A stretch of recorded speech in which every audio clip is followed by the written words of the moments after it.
And in a bid to advocate for fairness and inclusivity in the country's governance, legal practitioners in Nigeria have called on the federal government to review its tax policy. The convener of the legal practitioners, Pelumi Olanjebesi, addressed the media on Friday in Abuja, applauding the government's effort while urging it to address certain pressing issues and revisit its tax policy. Akogun Zainab tells us more in this report. Since assuming office, the new administration in Nigeria has implemented various policies that have garnered the attention of legal practitioners across the country.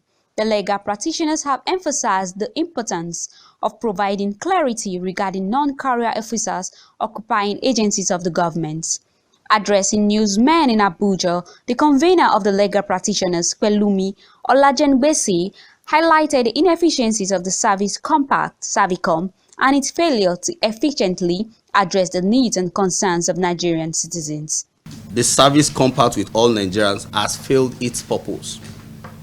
In 2004, Nigerians heaved a sigh of relief with emergence of the Service Compact with all Nigerians, popularly known as Savicom, which was established to promote effective and quality service to the people of Nigeria, as well as empower public officers to be at alert to their responsibilities. EFCC and Nigerian police are established for the purpose of fighting corruption and addressing criminality in the country.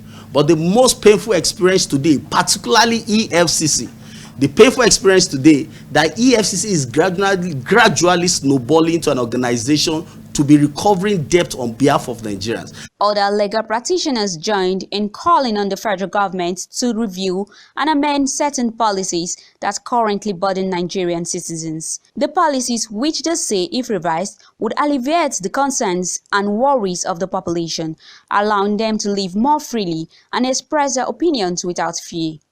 The moment business names are required to now again own TIN to acquire tax identification numbers, and they remit tax to government, it's like you're taxing the chicken and you're taxing the egg that it lays. It becomes a case of double taxation, and that needs to be resolved. We don't dispute the fact that taxation is one of the core means by which governments will generate revenues, but it must not be at the point of choking the citizens.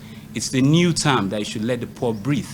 We cannot shy away from the fact that government needs to take its time to deliberate on issues of taxation, because it affects the economical strength of the nation and the viability of small and medium-scale businesses.